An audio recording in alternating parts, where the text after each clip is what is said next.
Bonjour, je m'appelle Arnaud Nicolas. On va passer une demi-heure ensemble. Je démarre mon chrono pour aborder ensemble les relations qui existent entre les spécifications d'un produit, son business case, sa conception et sa fabrication d'une part, le tout dans une approche coût. J'ai intitulé ça Design for Cost versus Cost of Design. Avant d'aller un petit peu plus loin, qui est All Circuits? All Circuits, c'est un sous-traitant de fabrication électronique avec bureau d'études intégré.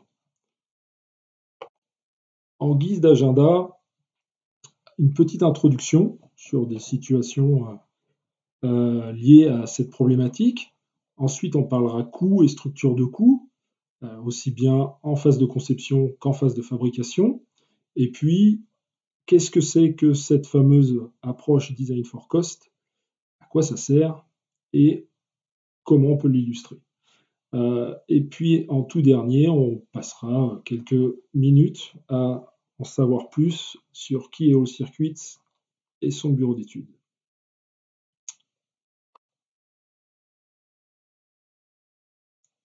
Quelques exemples ici de situations qui ont pu déclencher, des fois sans même s'en apercevoir, les discussions avec des porteurs de projets sur justement une approche DFC. Parce que malheureusement, l'absence d'approche DFC, donc Design for Cost, d'optimisation des coûts, fait que malheureusement, un certain nombre de projets ne survivent pas au-delà de la phase de design parce que justement, les conséquences de fabrication n'ont pas été prises en compte en amont et notamment sur les aspects coûts. De ce fait, on ne respecte pas le business case et l'histoire ne peut pas continuer. Donc là, je vous illustre quelques-uns. Il y en a une qui illustre bien ce propos, hein. C'est peut-être celle-ci. Hein. The design is done, but I found no one to produce it at a reasonable price. Can you?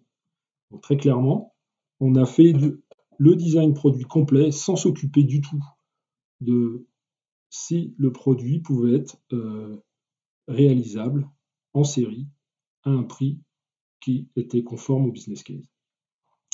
Et donc là, sauf à remettre des sous et refaire un redesign, c'est fortement compromis pour la suite. Alors, le coût de design. En général, l'histoire commence par un porteur de projet qui a une idée. Alors, c'est bientôt Noël, j'ai pensé à illustrer un jouet que vous pourriez offrir à vos ados geeks, un petit robot. Donc, ce porteur design a une idée. Il va s'entourer d'une équipe de conception. Ici, pour l'objet qui nous concerne, il va y avoir de la mécanique, de l'électronique, du logiciel. Et puis, il va bien falloir s'assurer que tout ça, ça marche et que c'est conforme aux règles réglementaires du marché. Et donc, qu'est-ce que vont faire les gens de l'équipe partie mécanique? Ils vont faire des plans, puis définir et designer des pièces. Les électroniciens vont faire de même, ils vont faire des schémas, des cartes qu'ils vont ensuite prototyper. Les gens de l'équipe logicielle vont faire du code, puis le binaire qui ira s'implanter dans le produit. Et l'équipe de validation va assembler tout ça, s'assurer que ça marche, que ça correspond aux spécifications en amont, et faire de premiers tests pour s'assurer qu'on est conforme aux normes avant d'aller plus loin jusqu'à la certification du produit. Alors, avant d'aller un peu plus loin et de regarder les coûts de ces activités, je voudrais porter à votre attention ici ce qu'on appelle la BOM, Bill of Material, c'est-à-dire la nomenclature produit, c'est-à-dire toutes les pièces que demain il faudra acheter pour produire chaque produit, chaque exemplaire du produit qu'on vient de concevoir. Donc, quand on raisonne maintenant en termes de coût, alors le coût de cette phase-là de conception, c'est le salaire, bien sûr, de l'équipe de conception, multiplié par le temps qu'ils y ont passé. Donc, plus le projet est long, plus ça coûte. Les outils qu'on a dû acheter pour réaliser les prototypes, réaliser des essais, les fameux prototypes, avoir qu'un, il peut y en avoir plusieurs, souvent l'innovation est un processus itératif, et puis les équipements de test ou les équipements de labo nécessaires à mettre au point tout ça, et enfin, ne pas oublier les coûts de certification, qui sont des coûts de labo externe, et puis aussi des coûts administratifs.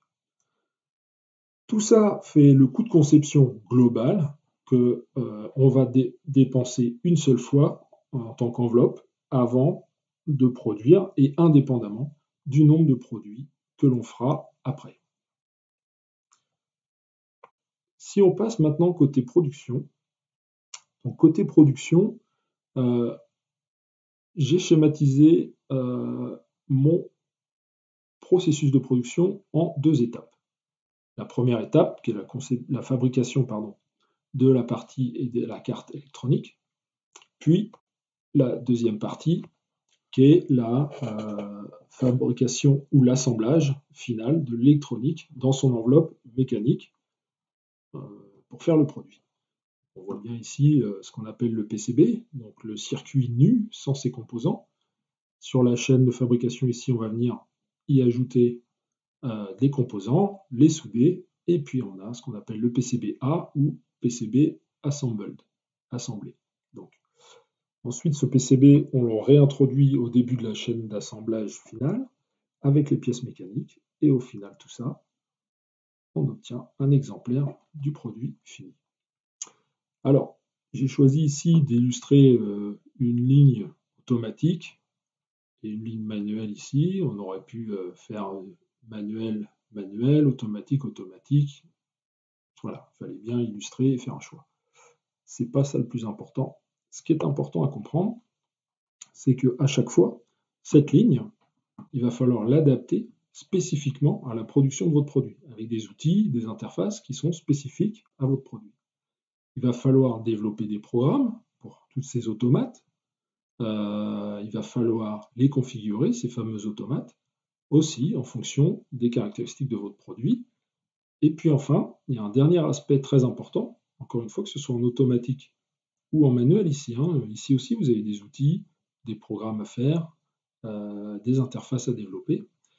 Et enfin, je disais, le dernier élément très important à retenir, c'est que le temps de production du produit, tout ça, va du produit sur chacune de ces lignes, le temps de passage du produit sur chacune de ces lignes va être déterminant, puisqu'en fait, plus ça va aller vite, moins ça va coûter cher, puisque cette ligne a un coût d'opération, et plus vous allez passer vite, moins ça va coûter cher par produit. Et sur cette ligne qui est en séquence, ou celle-ci qui est en séquence, il faut bien comprendre que le temps de cycle moyen, ça va être le temps du pire des éléments de la chaîne. Parce que si, par exemple, cette machine-là met, je vais dire une bêtise, 10 secondes à faire une carte, et que le four, ici, met 30 secondes pour son passage, eh ben, cette machine-là qui met 10 secondes va attendre 20 secondes avant que le produit suivant ne puisse passer dans le four. Et donc, on va avoir comment dire, le cycle moyen qui va être déterminé par l'élément le moins performant.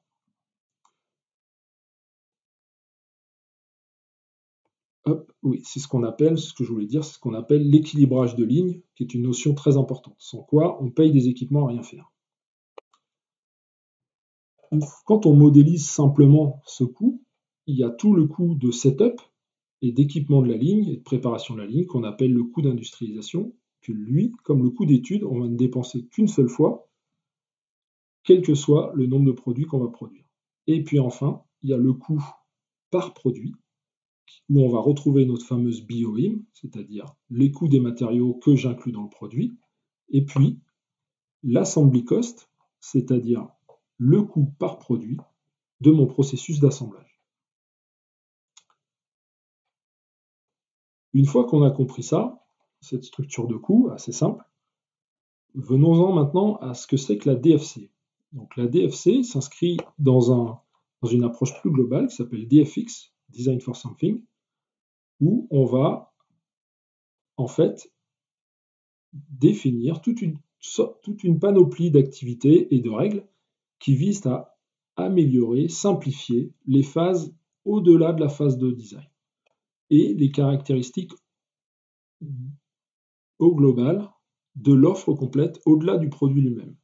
Donc on a le DFA pour l'assemblage, le DFM pour le manufacturing, le DFP pour la productability, le DFP procurement, donc le sourcing des composants liés à la BOM, le DFR la fiabilité, le DFS les services, si jamais il y en a associés à notre produit, la DFT pour la testabilité du produit, et puis enfin, celle qui est le focus de cette présentation, la DFC, il y en a également d'autres, mais on ne va pas s'étendre.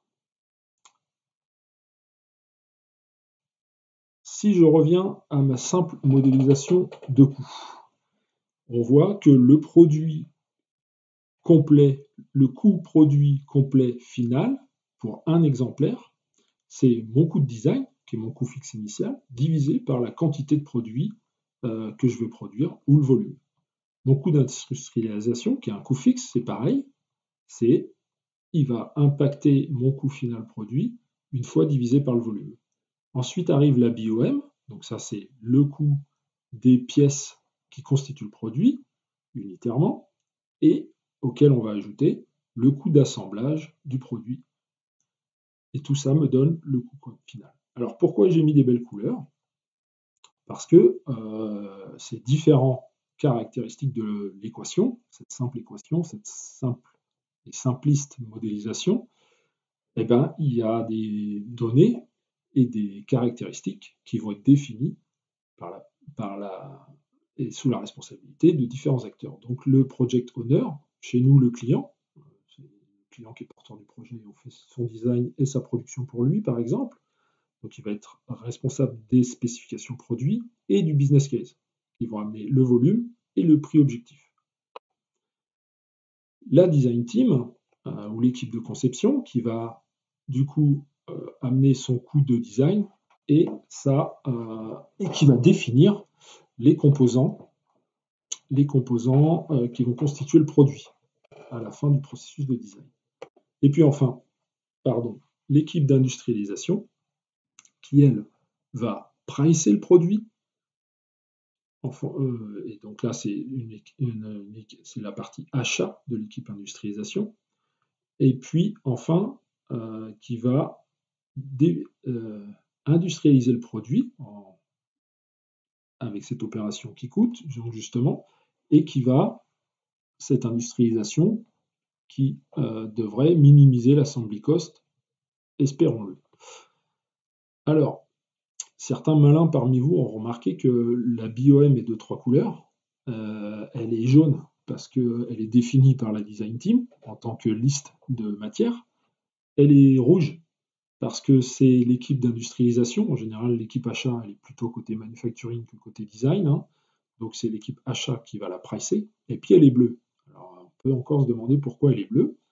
Tout simplement parce qu'on sait tous que acheter des composants ou des patates, c'est une fonction du volume. Plus on en achète, moins le coût unitaire est important. Là, je vous ai mis un exemple d'un processeur 32 bits d'une marque que je ne citerai pas. Et donc, son coût dépend du volume d'achat. Et donc, nécessairement, on voit tout de suite que le volume est un facteur clé qui permet d'optimiser les coûts, puisqu'il divise les coûts fixes et il permet de réduire aussi le coût BOM par le volume d'achat qu'on va acheter. Donc, au final, une autre façon de définir la DFC, c'est de dire, c'est la démarche qui consiste à trouver le meilleur compromis, et je parle bien de compromis, entre ces différents facteurs clés de l'équation du coût produit final, tout en sachant, et c'est là que ça devient un petit peu compliqué, tout en sachant que certains de ces éléments et ces facteurs clés sont interdépendants les uns des autres. C'est ce qu'on va voir à partir de maintenant, et c'est ce qui fait justement le cœur de la démarche DFC. Donc, une première approche, c'est de balancer, équilibrer, faire le compromis, le coût de conception par rapport au coût de la BOM elle-même. Alors, c'est connu comme approche, hein, c'est l'approche de make or buy, et illustrons-la rapidement sur ce que ça peut vouloir dire en électronique. Donc à gauche, vous avez une approche dite make, c'est-à-dire je vais tout faire avec des composants unitaires. Et puis à droite, vous avez une approche buy, où je vais venir intégrer un module déjà fait par un fabricant ou par un fournisseur, qui intègre déjà une partie, un subset des fonctionnalités du produit, et je vais avoir, entre guillemets, plus qu'à faire la grande carte mère ici, qui accueille, excusez-moi, qui accueille la carte module ici.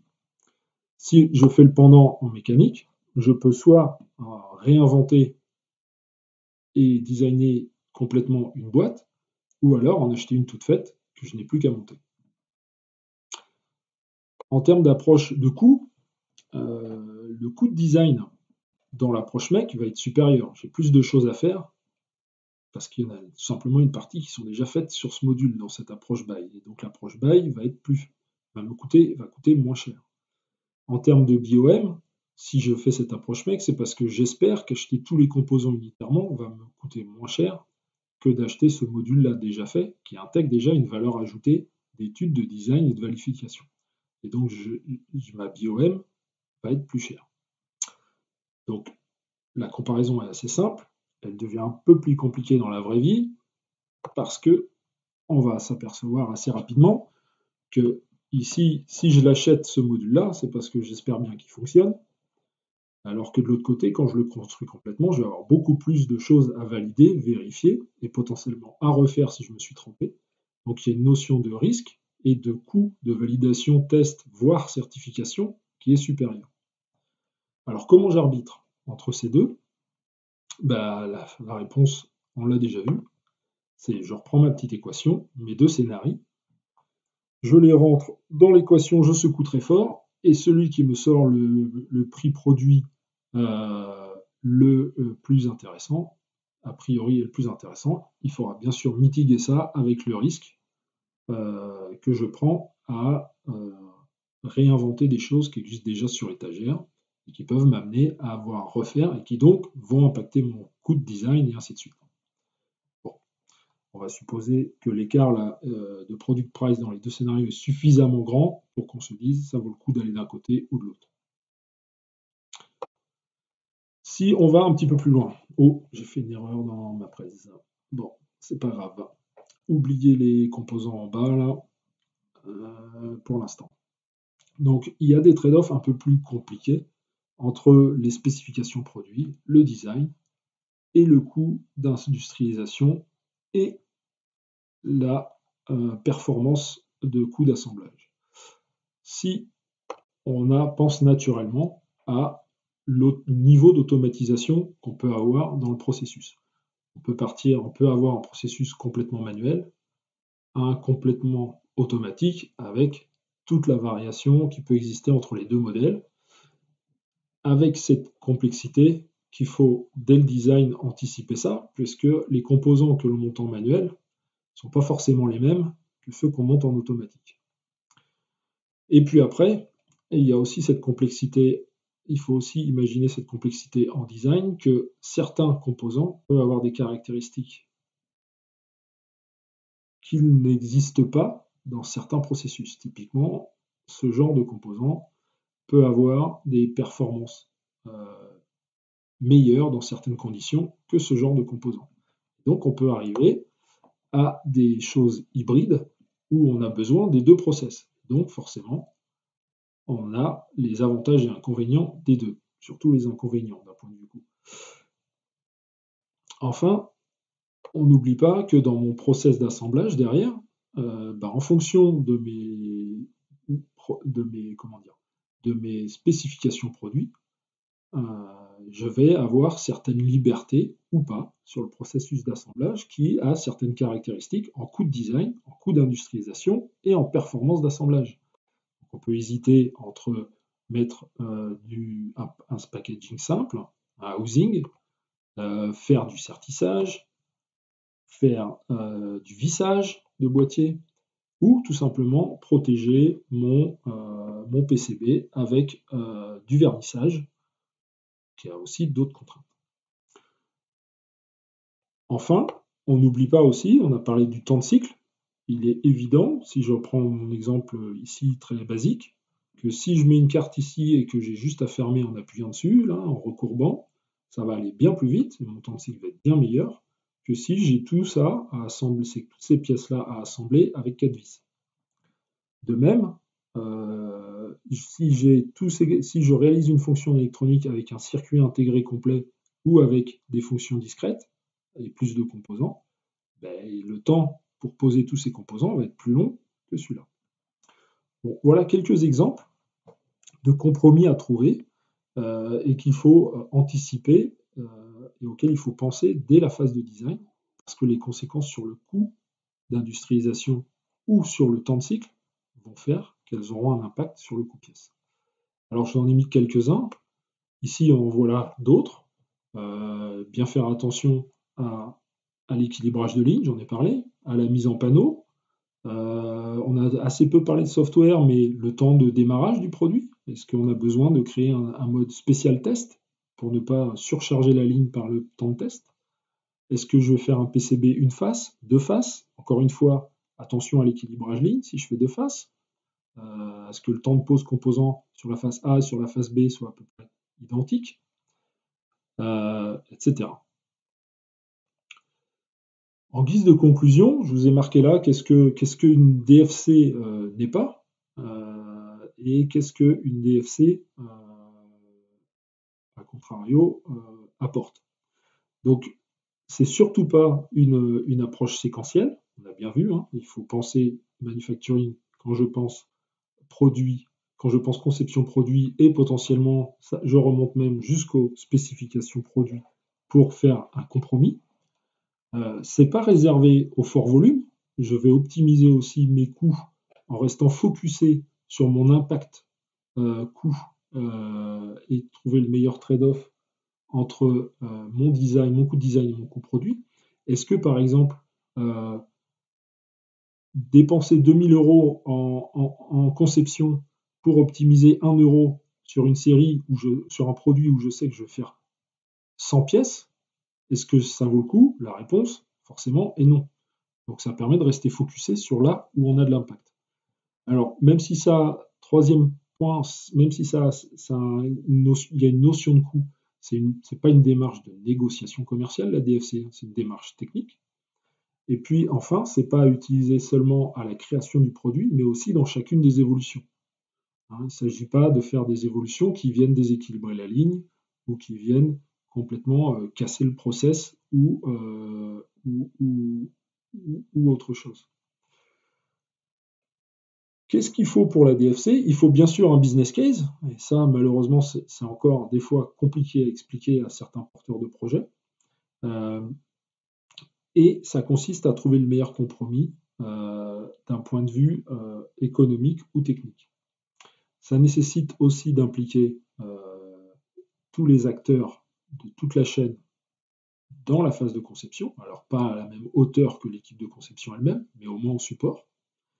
Et puis, bien sûr, c'est un art de compromis. Il n'y a pas de solution parfaite dans la démarche. Il y a des solutions meilleures que d'autres. Et on avance au fur et à mesure en comparant des hypothèses avec d'autres sous l'axe coût et ce qui va nous guider dans les choix.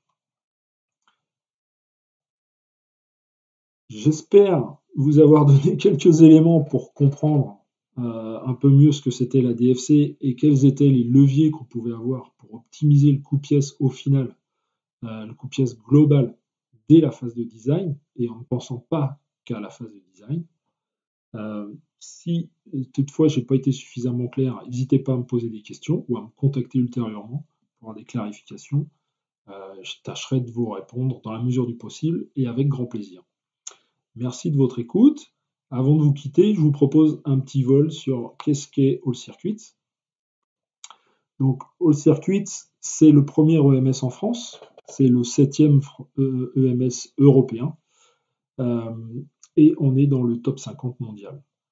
On a aussi intégré au groupe un bureau d'études dont je m'occupe, qui est capable de vous accompagner de la phase de conception jusqu'à la fabrication du produit, jusqu'à la mise en fabrication du produit, bien sûr, avec bien entendu une démarche DFC, entre autres, et toute la démarche DFX qu'il y a au-dessus.